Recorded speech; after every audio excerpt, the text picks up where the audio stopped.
What's going on, guys? Welcome to the Stack Strength Podcast. I'm your host, as always, Daniel DeBrocke, and today I'm joined by Kassem Hansen, and we're going to be talking about common misconceptions around biomechanics, some of the conversations that have been going on, and we'll dive right into it. So, first off, Kassem, thanks for jumping back on.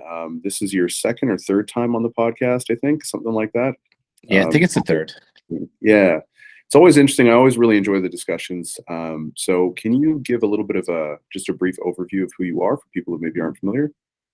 I am the founder and the head educator for M1 Education and N1 Training, and essentially what we do is we teach individualized exercise and programming, basically how to take somebody and figure out how should you set up an exercise for them, or what exercises might be more beneficial for their goals than others, and then extending that principles to training variables like volume and frequency, etc. Right now I think I don't I don't want to I don't like the term influencer, but I think right now I would say we're probably some of the largest influencers in terms of the trends in the fitness industry, with whether it be people thinking about biomechanics or the whole optimal versus not optimal training, or people just all of a sudden starting to do unilateral pull downs or whatever it may be, right? So we're making a splash. Yeah, it definitely did kind of come out of nowhere. I remember that's kind of how I heard from you, actually, was exactly from a lot of those things as well. And so it's kind of interesting how a lot of that stuff caught on. But I also think it's indicative of the effectiveness of it to some extent. I mean, I guess I should kind of temper that comment, but I do think that things that generally have a lot of practical utility tend to catch on, whereas things that don't, sometimes they catch on, but then they kind of fade off a little bit. Hmm.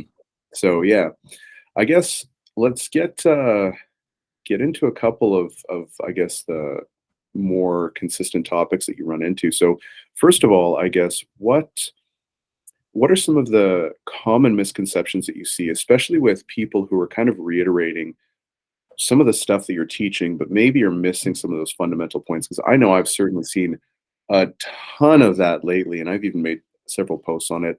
And the people have accused me of calling you out, which I was not, and had to actually make posts being like, "Yo, this is not about the X person; it's about this information." So, um, yeah, I guess we'll just kind of start there. I think one of the biggest problems is that we put out tools, right? Tools that can be useful for people that have certain goals that they're focusing on. And sometimes the way that those tools are described, of saying, hey, this is good for that, ends up getting translated as this is the best end all be all exercise, only way to train that muscle. This is the optimal best, whatever. And it's like, well, no, really what we're looking at is, here is a way to kind of expand the options that you have so that you can be a little bit more nuanced in your application to training. That doesn't take away from more traditional or what people think are more foundational exercises. It just says, hey, here's other exercises that you could try that may, under certain conditions, provide a better result or work better for a specific individual, or provide an opportunity to target something when your equipment is limited, or et cetera, like all sorts of different things. But people want to have that one simple answer of like, hey, just tell me what is the best exercise for this. And unfortunately, the internet just takes anything that you say about something, and he's going to take it to the extreme good or the extreme bad, depending on, the context of what you said, right? Yeah, I've definitely seen a lot of that as well. I remember I made a post not too long ago talking about how, sort of calling out that bullshit around like obesity is not a choice, and just being like, this is kind of a stupid question. Like, it doesn't frame the issue appropriately at all. And I remember immediately I started getting a bunch of DMs about, oh, so what are you saying? Like, fat people are this, fat people that. And I was like, did you even read what I wrote? Like, just because I don't agree with this doesn't necessarily mean that it's the opposite is true or is reflective, like my stance, I guess. And so I definitely see a lot of that stuff coming with you. So one of the things that I would like to talk about actually are pull-ups, and Mhm. then utilizing different variations for doing pull downs and rows, and how to sort of target different musculature by using different setups. Because I know that's something that I've heard a lot of people talk about, and then maybe we could kind of move on to the bench press and how that's going to affect chest development for hypertrophy. Sure. So if we start with the pulling movements, essentially if we think of categories or groups, you have the lats, and then you have the upper back, which is usually qualified as like, all right, that's your rhomboids, your traps.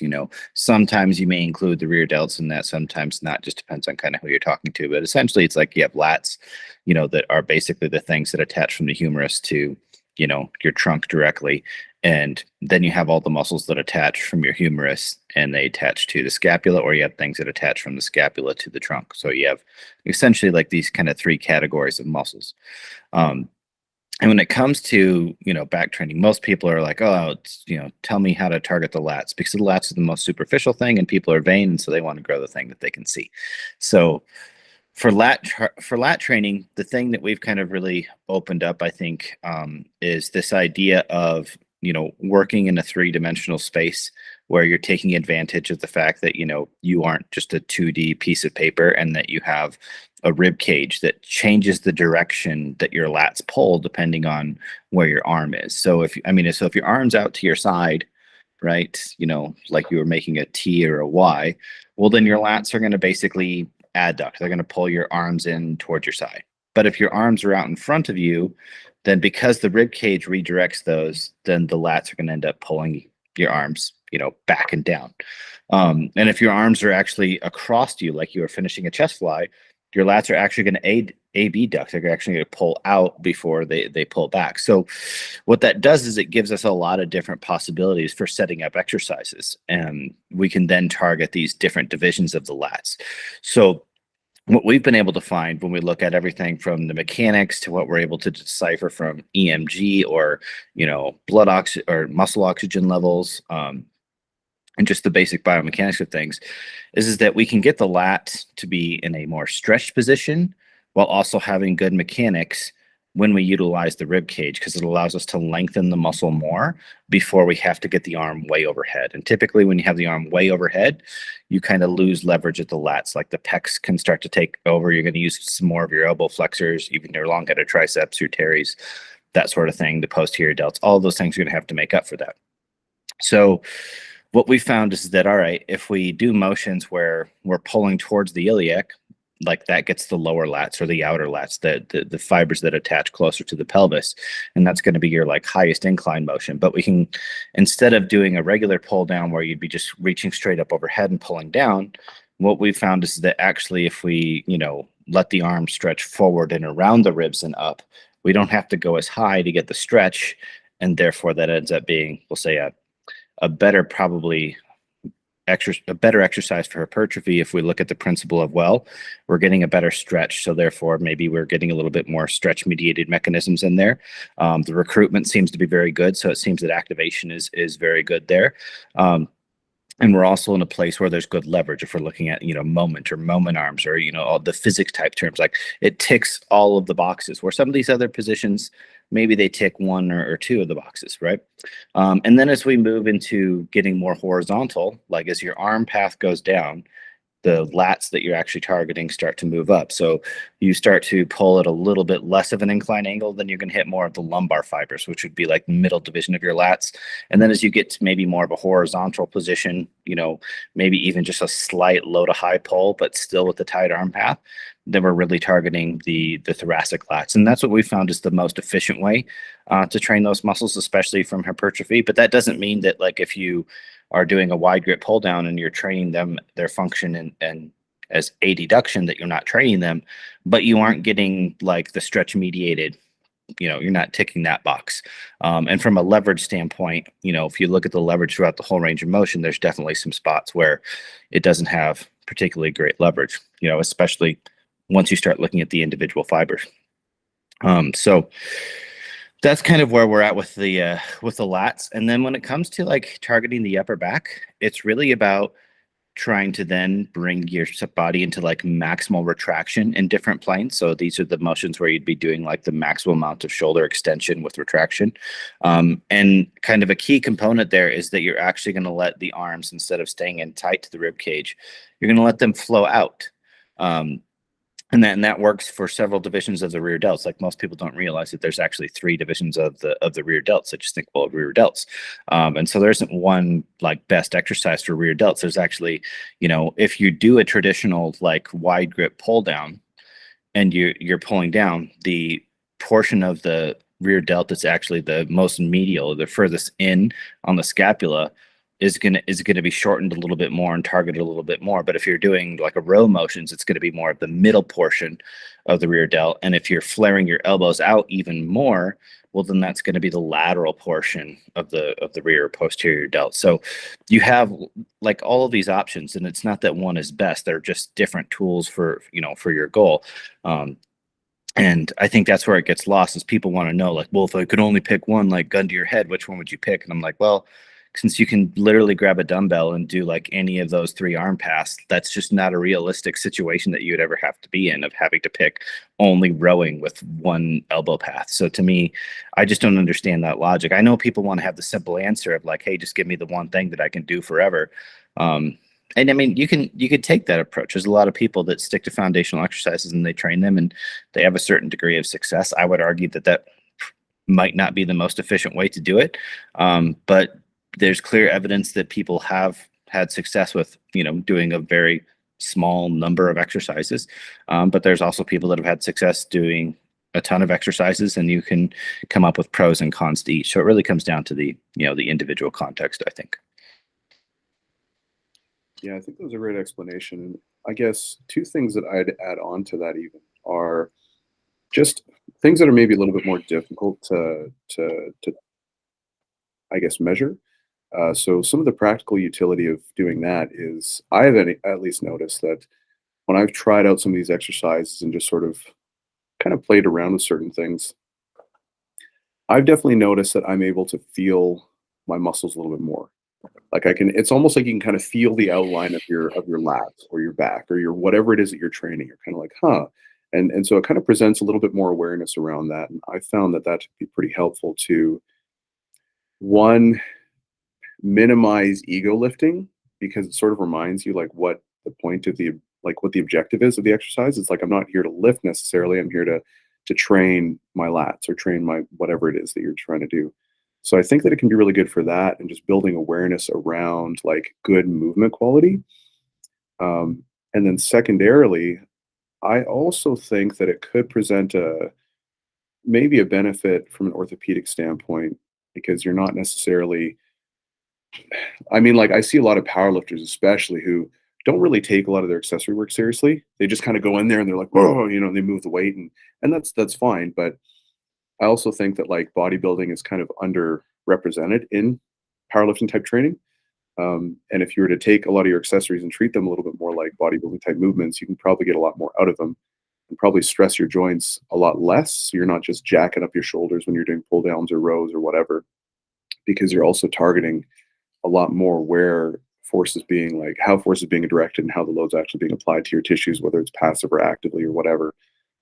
So those are 2 additional things I've just, even my own personal experience, have been hugely beneficial from trying some of these things and just sort of experimenting with it. Like, yeah, I think like the foundational principles are really cool, but that's sort of what they are. It's like they're principles, and then you can just kind of experiment and do whatever the hell you want with it, which is kind of interesting. I like that aspect of it anyways, but Yeah, people underestimate the practical utility of some of these exercises. For instance, the point that you're bringing up about, possibly being able to feel or have a better connection with those muscles. Exercises that take you to either extreme range of motion, whether that be getting more of a stretch or getting the muscle more shortened, you have more sensory feedback in those positions. So they're great places to actually improve your ability to feel and then engage that muscle consciously, like to improve that. And the other thing is that when we look at exercises that are more biased to a tissue, that means that tissue is basically, it's driving the motion through as much of the range of motion as possible, for that thing. Whereas exercises where there's kind of lots of handing off between like which muscles are doing the most work and how much work and stuff like that, we'd call these more like integrated motions or omni-based motions.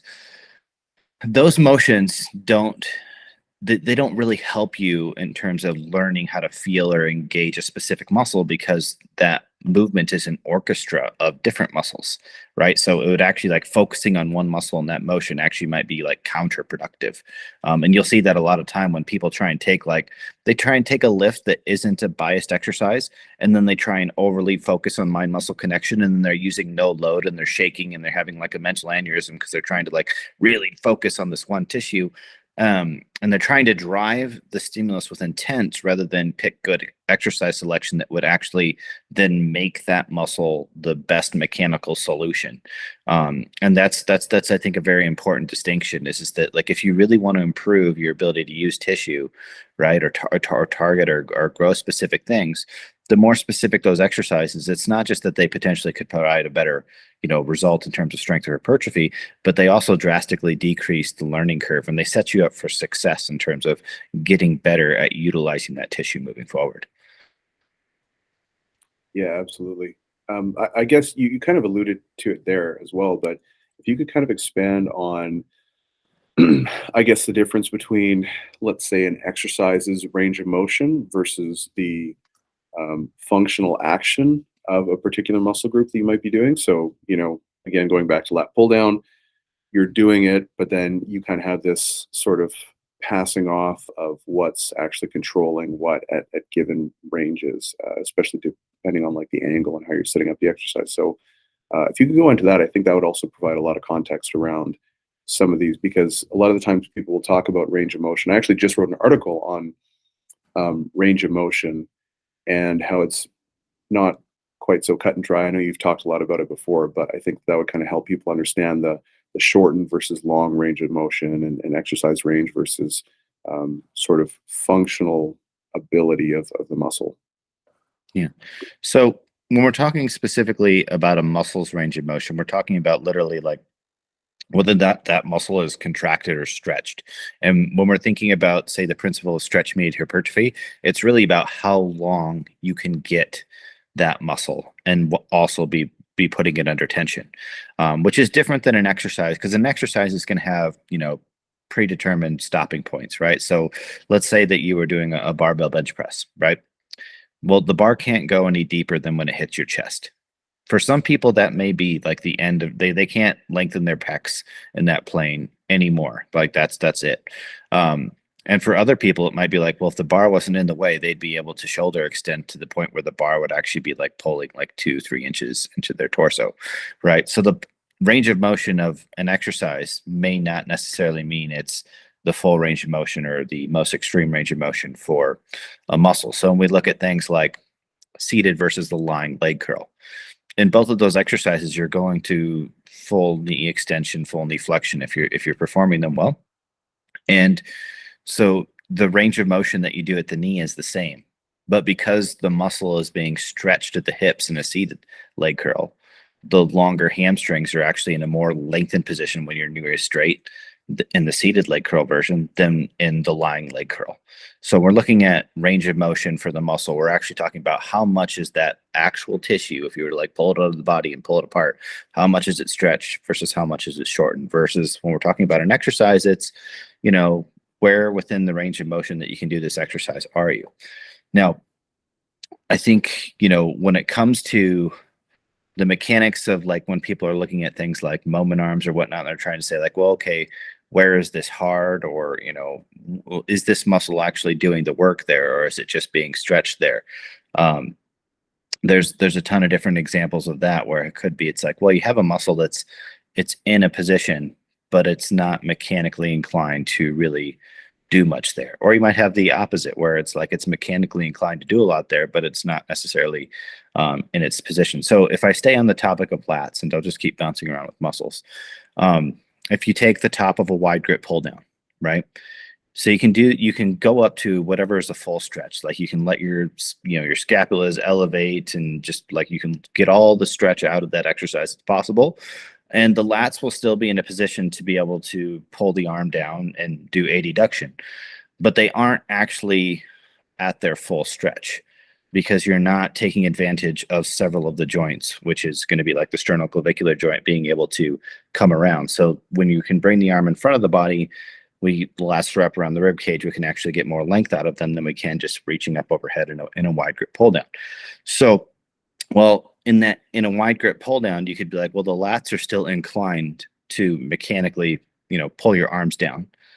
They're not in a stretched position, right? So you wouldn't say that exercise works the lats very well at their most lengthened position, because the exercise simply doesn't get them to their most lengthened position, despite the fact that the lats may actually be doing mechanical work at the end or the lengthened range of the exercise.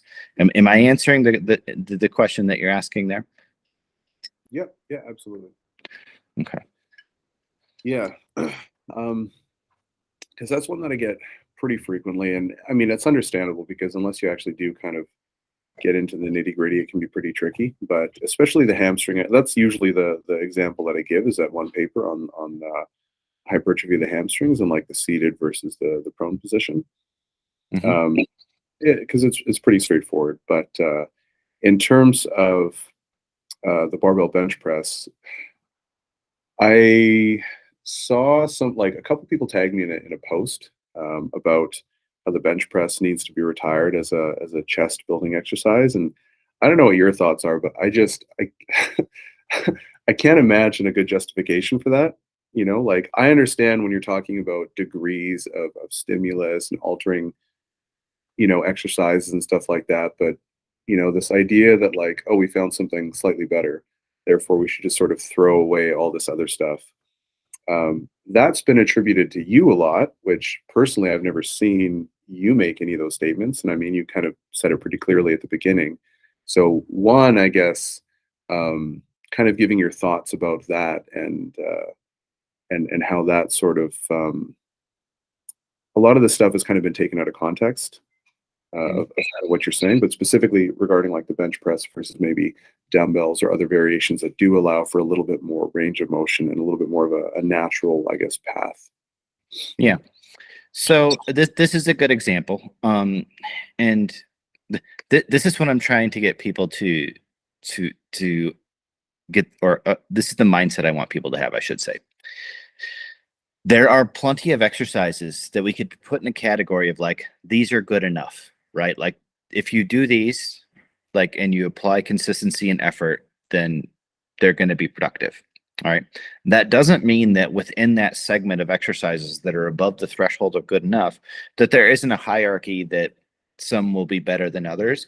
And whether or not you're able to organize that hierarchy depends on how specific your goals are, right? Because, for instance, if your goal is to, well, I want to build my chest, but I also want to have a big bench, well, then guess what? Then all of a sudden that makes bench press much higher in the hierarchy than if your goal is, I want to build my chest, but I don't care at all how much I can bench press, right? That would drastically shift where bench press would sit in that hierarchy, just based off of the goals that you're looking to accomplish. So, I mean, to take my comments personally, when people ask like, hey, what do you think of bench, whatever, for, chest hypertrophy? My answer is that, yes, you can grow your chest with bench press, but that's not the choice that I would choose if my goal wasn't also somewhat related to wanting to be able to barbell bench press a certain amount.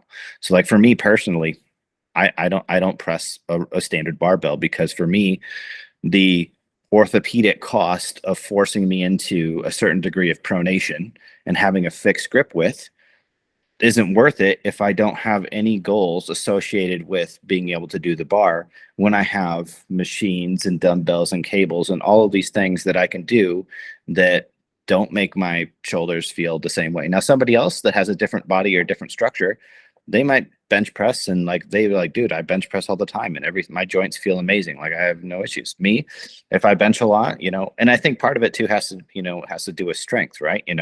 I got up to the point, where I was pressing almost 500 pounds, and it's like, well, okay, the orthopedic cost of bench pressing 500 pounds is way different than benching 180 pounds, so what may not have bothered you, when you're pressing, half the weight, Just like a thing.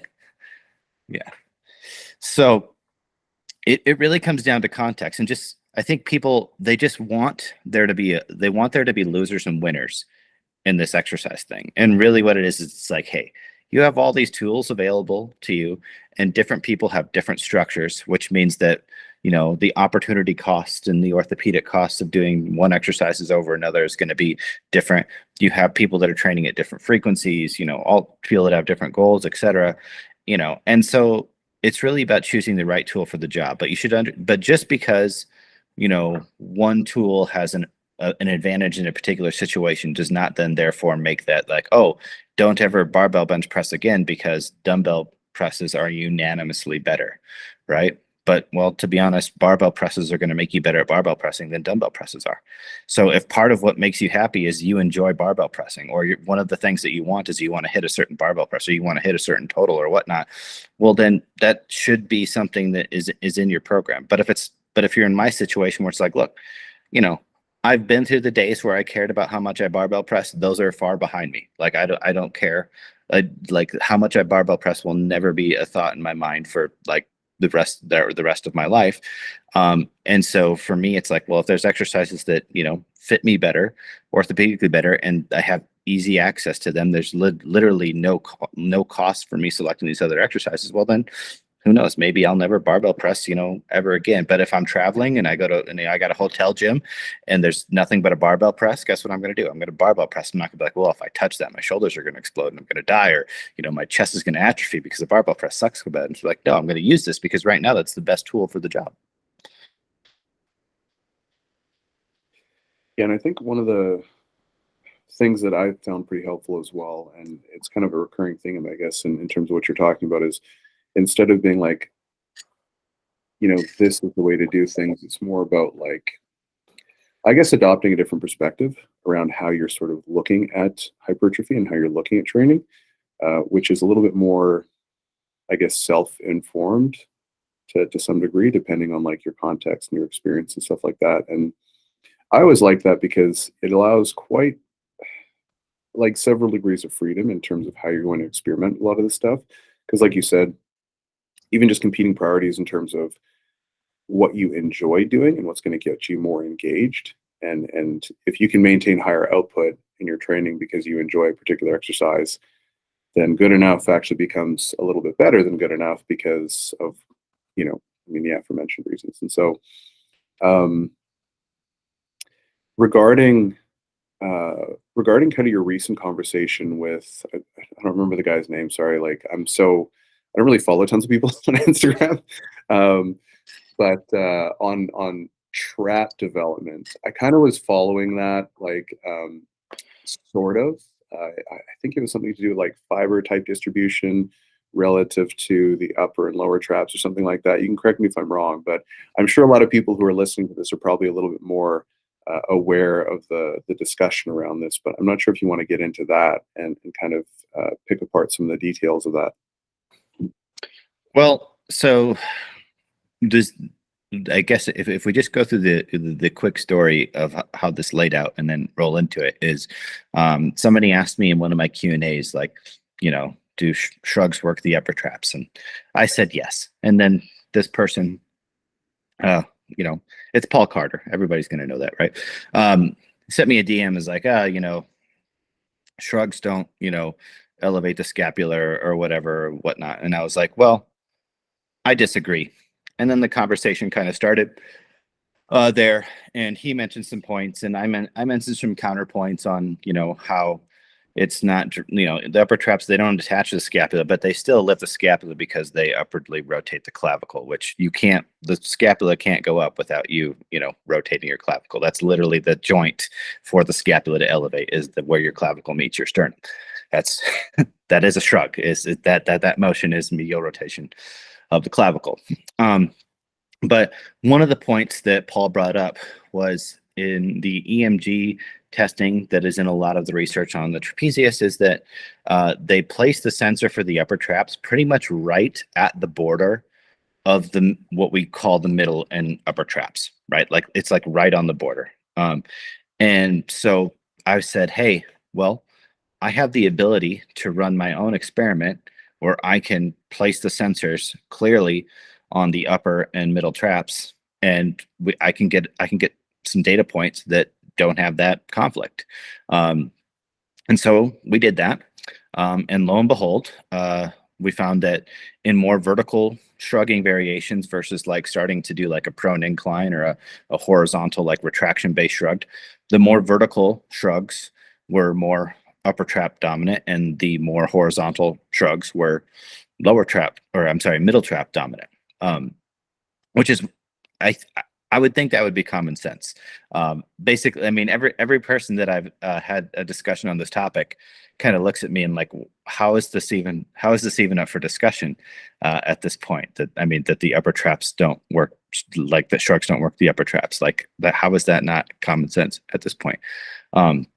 Anyway, so then the response to that was a video that referenced some studies, but basically all of the comments in the video were not actually supported by the reference studies. And so you mentioned fiber size and fiber type. Like for one, if we're looking at principally, like people ask like, hey, should you train for your fiber type?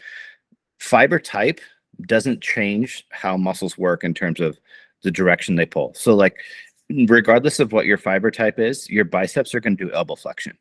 Like it doesn't matter. Like they pull the elbow flex, right? And same thing. So the upper traps, whether they were slow twitch or fast twitch, whether they had big fascicles, small fascicles, big fibers, small fibers, none of that matters. The muscle's still going to pull in the same direction, right?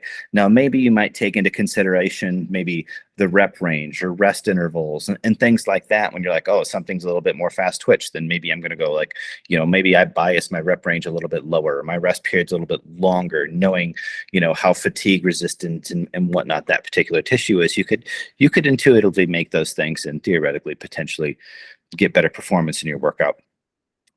But in reality, the claims that were made in the video were actually the opposite. It was claimed that the upper traps like are slow twitch dominant, and that wasn't even investigated in the reference study, but in a different study, the one that we do have on trap fiber type, shows that the upper traps are actually the most fast twitch of all of the traps. They're actually fairly fast twitch. They're only 44% slow twitch, which, we don't have a lot of muscles that are like super, super fast twitch. So, at being only 44% slow twitch and 50%, 56% fast twitch, that's in terms, that's on the side of being some of the more fast twitch muscles in the body, right? You look at things like, even like, you look at the glute max, which is considered like a huge power based muscle, right? It's slightly type 1 dominant. It's slightly slow twitch dominant on average, right? And that's just because functionally it needs to be somewhat, fatigue resistant, right? Because if your glutes fatigue really fast, well, then your posture and your ability to maintain load and stabilize your trunk is going to go pretty fast. So the body's pretty intuitively designed in terms of like, we have muscles that instead of having, a smaller size, total size, but having more fast twitch fibers to produce their power, they have a higher amount of type 1 fibers so that they can still produce like the same amount of torque, right? Or the same amount of tension, but they're more fatigue resistant if they do it. The cost to us then is that we have to carry around a little bit more weight, right? So our body is all about finding the most efficient way to do things. And sometimes that's putting a little bit more fast twitch fibers in something. Sometimes it's having a higher amount of type 1 fibers in something, but none of that changes how the muscle would function. And the actual quotes about the study were just false, I guess, is the way to put it. And that's really what started the whole discussion. It wasn't that there was a disagreement on, how a muscle functions. Like there's lots of room for conversation on different opinions and on how to train things, because we don't have perfect or conclusive evidence on every single thing. So a lot of us are giving our best opinion on the available evidence. So there's room for debate there. But what I don't think there's room for debate is that, making claims that say, hey, this study shows this, when it doesn't even measure those things. Like the words literally aren't even mentioned in the study. To me, that's very disingenuous. It's hard for me to figure out, or like, what is it? Was it intentionally malicious? Right? Like, was it intentionally like, hey, I know these things aren't true, but I'm going to put a citation after them? Or was it a genuine mistake? Neither of those in this context, like for that level of a mistake or misunderstanding, neither of those are good, in my opinion. And the fact that it was used as we'll say somewhat of a, I don't want to say attack. That's a little dramatic, but it was directed at me of like, hey, he's wrong based off of this, this, and this, right? And they weren't like opinions or different interpretations. They were literally obviously false statements. So that's that. I mean, I don't know how deep you want to get into it, or, do you want to get into how we should train traps? Because it's what everybody's already going to think. Like, you shrug your shoulders up and down. That's spoiler alert. Yeah. No, that totally makes sense. And so there's a couple things in there, I guess, that I wanted to touch on. The first, I think, is just there seems to be like a big issue. And the thing is, like, I can't necessarily hate on people for doing that, because when I first got involved in reading research, I fucking know I did the exact same thing, where I just threw common sense out the window and I was like, oh, well, this study says this, and therefore blah, blah, blah. When now, when you kind of get more like actual real world experience, you start to be a lot more hesitant about accepting stuff, and you're pretty critical when you're evaluating new information, even existing information, because it's like, does anyone really need to look at a study to know that shrugging is going to make your traps jacked? Like, can you point out one Olympic weightlifter who doesn't have massive traps? Like, they all have huge traps, and it's like, what are they doing? Oh, everything is a shrug. Everything is their triple extension. So, like, just like you said, common sense. It shouldn't really be that hard to kind of look at that. Whereas I think sometimes it's really easy to get caught up in the minutia, especially when people start talking about mechanisms. And when people talk about, let's say, like carbs and insulin and stuff like that, and different biomarkers, like, that's where it can get kind of tricky, because you're like, oh man, this is really advanced. And like, yeah, he's bringing up a good point. But then it's like, if you just kind of zoom out, there's a big difference between mechanisms and what you actually see play out in the real world sometimes.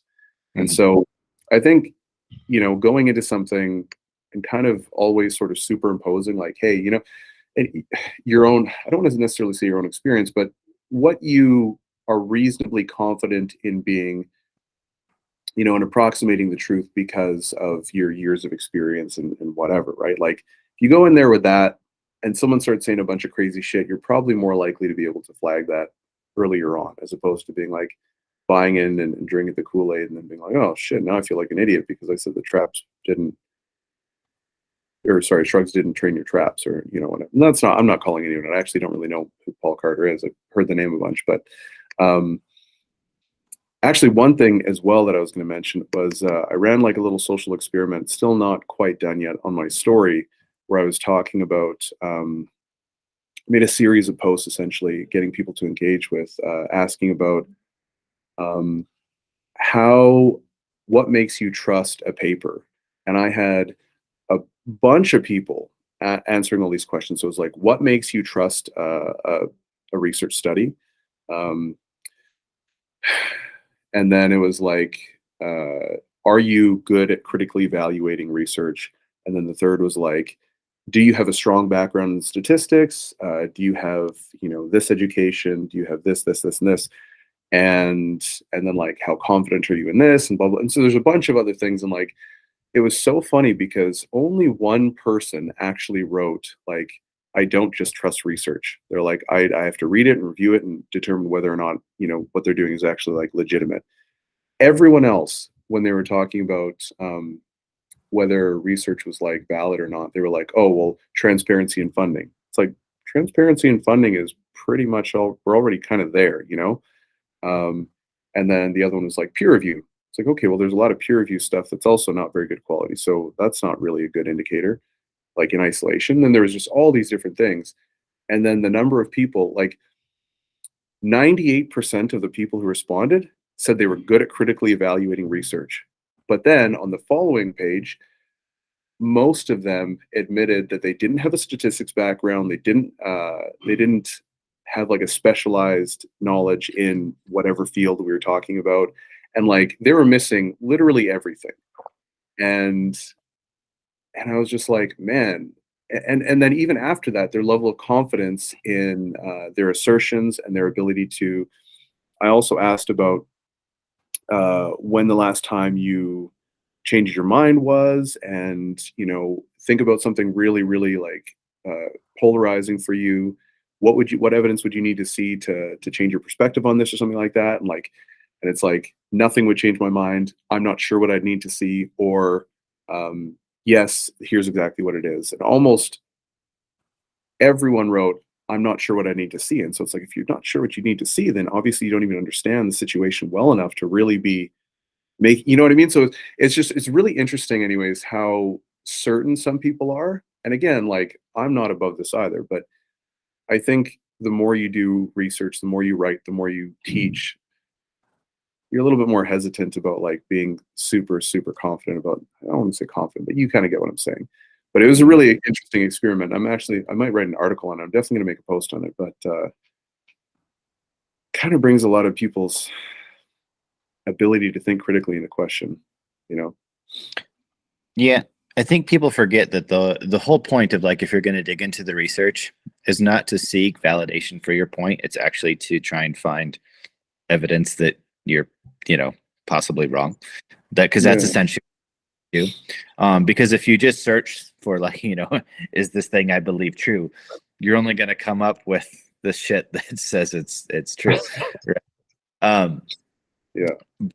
But if you're looking at if you're looking deep at things, I think in a way reading research, like the dosage can be the cure in terms of this mindset, because what you're going to find is you're going to find studies that conflict each other, and then you're stuck in that situation of like, well, which one do I believe? And then you have to actually pay more attention, and you have to disseminate the information further and whatnot. And I think that's an experience. If people can see some of those examples where it's like, oh, this isn't clear cut and dry. Like I have two maybe like equally, good studies, right? Or maybe they were done slightly differently, but they had different outcomes. Like how do I choose which one of those, I favor more? Or do I take the stance that, it's just undecided, or whatnot?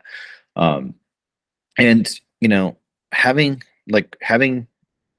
been in the trenches gives you a good bullshit meter, like on both sides, that should play both ways, right? You should use research as a way of questioning your own anecdotes, right? But you should also use your own observational experience as reason to be, critical of things that you might hear in the published research. And that doesn't mean that those things always have to conflict, but sometimes it's like, hey, the data that's coming from the study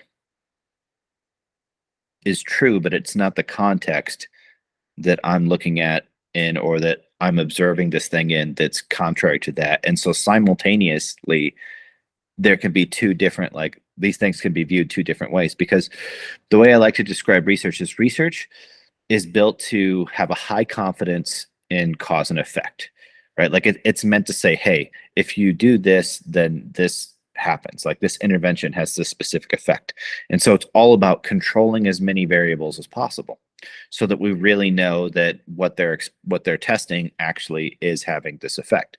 What that does is it strips away most of the context in terms of real world, right? Like for instance, you take people and you do a nutrition study where they're in a metabolic ward, where they have no choice but to follow the diet. Like you get what you are served, right? That's not how it happens in the real world, right? People are on the seafood diet. They see food and they eat it, right? Like whether it's on their diet or not.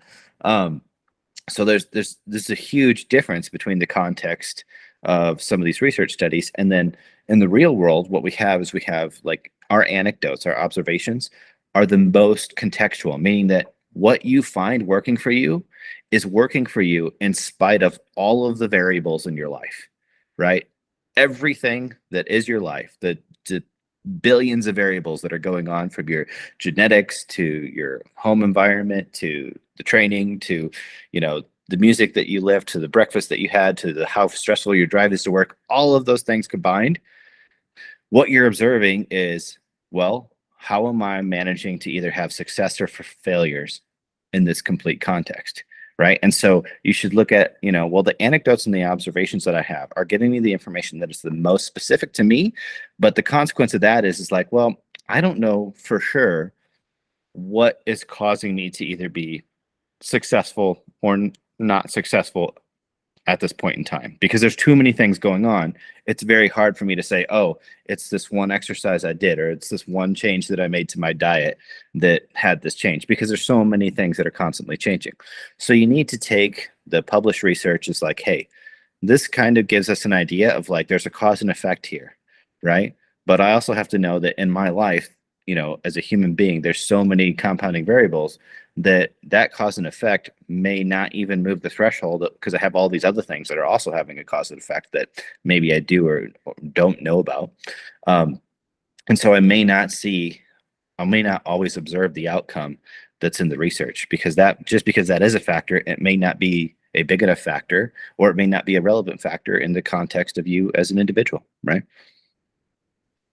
Yeah, absolutely. And I guess to give an example of what you're saying, I'm just finishing up writing a paper on like men's mental health, and part of that talk goes into social media and the impact of social media on mental health, particularly in adolescence. And there's like, I think it's really popular for people to be like, oh, social media is just garbage for you, and like it rots your brain, and it's so bad, it makes people depressed, this, that, and the other. And there's a decent amount of research showing that that's true. And then there's also a decent amount of research like showing that that's actually not true, and it's really unreliable. Um, and then people kind of get confused, and I always hear them say, oh, well, you can find a study to prove anything. But it's like, well, no, that's not really true. Like, you can't find a study to prove anything. It's just that you're not understanding the broader context that that particular finding exists, exactly like what you're saying, right? And In fact, there's almost no studies that prove anything. Everything just gives us maybe a probability. yeah, exactly. And that kind of goes to the broader misunderstanding about like what research is even kind of actually doing. But yeah, and so like kind of at the end of that little like portion, I even just wrote like, look, to kind of clarify some of the conflicting information here, like it's very likely that it doesn't necessarily have an inherent negative outcome for most people. It's more likely that it's kind of mediated by various effects that would potentially lead to an increase in risk in some individuals, just in the same way that tracking calories isn't inherently bad, but for people who are predisposed to ED, it might increase their risk of either subclinical or fully clinical disorder type eating behavior. And that's not something that you're really going to always see when you read a study. Like, that's something that takes experience to just sort of know. And I always kind of warn people, like whenever someone's like, hey, how do you get good at reading research? I'm like, just read everything. Like, read everything. Don't just read like this one book or that book. It's like, I honestly found that in order to actually be decent at anything, I had to read like a million books on statistics. I had to read a million journals. I had to read a million of those NSCA books. And like, it took so long because it's your profession, right? So like, that's what you have to do. You have to dedicate so much time to doing it that I tend to think that like dabbling in reading research, if you don't actually have a lot of time to get into it, probably is honestly like a waste of time. Dude, I I still find don't know if you can even evaluate it on your own. Because like, yeah, sorry, anyways, go on. I still find papers where I'm reading it and I'm like, I have no idea what these guys are saying, right? On a particular Yeah, thing or whatnot. Especially like when you're, the more nuanced the field that you're getting in, or the more technical, the more it's like, look, if you are not like very specialized in this, right? So I mean, there's some biomechanist papers that I'll read, and they're going through the math and whatnot, and I'm just like, okay, that up, you guys, good job. Like lots of numbers and letters and Greek stuff on here. Like, okay, when they're working on building these, computer computational models and stuff like that, and it's like, okay, I'm at the point where it's just like, okay, do I want to continue to invest into learning enough to understand what they're saying? Or do I reach a certain point where I'm have to be like, look, I know quite a bit about this stuff, especially from a practical aspect, right? But is it going to serve me any benefit to be able to sit and decipher how they did this mathematical model to support this computer thing or whatnot? And I'm like, all right, well, that's basically me, having to take on pursuing another career just to be able to know whether or not I should be able to trust this paper or not. So you do get to a certain point where you kind of have to be like, all right, I'm going to take on good faith that their conclusions or whatever might be good, because clearly they sound smarter than I do here. And it doesn't violently, you know, set off the bullshit alarm, right? So it's like, okay, it's probably safe to say. Um, but yeah, I don't think, unless you have the capacity to be all knowing and a specialty at, at everything. If you dig deep enough at this stuff, you're going to have people that are, the niche is getting, they're in a niche of a niche of a niche. You're going to get to people that understand that part of it at a level that you don't. And then sometimes, I don't think, research isn't meant necessarily to be educational. Or at least papers aren't written that way. And I think a lot of people are approaching it like, hey, I'm going to read research to learn. And it's like, I think if your goal is to learn, you should participate in courses and classes and books that are meant to teach you the foundations of that information, because the people that are writing the research papers are writing those papers for their colleagues that they think already have all of those things or whatnot. They're like research isn't written for social media, like, or for just Joe Fitness to be able to read and disseminate, like, hey, here's what's going on. And that's where I think, like things like, like mass, like the resistance, or I'm sorry, the research reviews or whatever, like with, Eric Helms, Trexler, Greg Knuckles, and whatnot, like that's such a valuable resource, right? Like James Krieger does one, there's, which I think it's like weightology or whatever. Like, so there's Menno Henselman, another person where it's like these guys specialize in basically looking at this complicated stuff and then being able to communicate that to the people that aren't going to take it upon themselves to be specialists there. So I think those are also really good tools. I think before you try and read a bunch of research yourself, you should learn the foundation stuff and maybe listen to some research reviews, because it'll also humble you a bit, to hear like, somebody like, Greg Knuckles, that like he is the guy that reads, like he just reads tons and tons and tons and tons of research, right? And so like when you're like, oh man, I read like 5 papers on this or whatever, and somebody else is like, yeah, 5 papers, I read that like on the toilet yesterday. It's like, okay, that puts things in perspective too. Like if you really want to be good at this, or you really want to do that, then it's a huge investment. And for a lot of people, it's not worth the cost, which is why it's so nice in the fitness industry to be able to like, look, there's a lot of things that work and you don't have to be a perfectionist, right? Maybe you're doing something and it's only 80% as good, but guess what?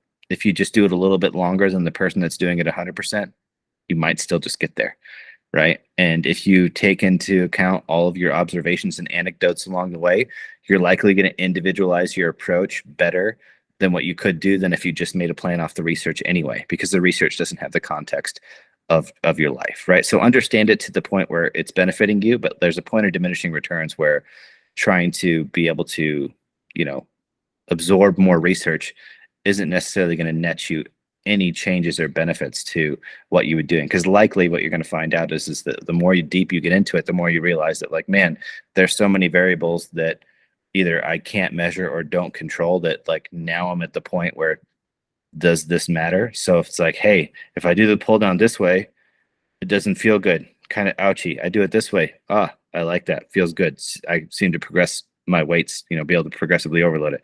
Cool. Like if you apply that methodology to things, like odds are you're not going to make a ton of bad decisions. Yeah, I think that's a good place to end off here. Where can people find you, Kassem? So they can find our courses at m1.education, and our member site is n1.training, and then we are on Instagram at those 2 things respectively. Our education platform is literally that. It's where we offer, courses on program design, biomechanics, stuff like that. And then I'm on the socials. You can find us on YouTube, N1 Education. You can find me personally on Instagram at coach_Kassem. That's where all the drama seems to get done, is on my personal page. As much as I don't enjoy the drama, I do enjoy debate, and so that's where it happens. Awesome. So all that stuff's going to be linked up in the show notes, guys. Definitely make sure you go and check them out. Give them a follow. Follow N1. They put up lots of great content on a regular basis across a lot of different platforms. Also, make sure you subscribe to the podcast and like it and share it and do all that fun stuff so I can stop being homeless. All right. Thanks so much for joining, man. I'll talk to you later. All right, man. Take it easy.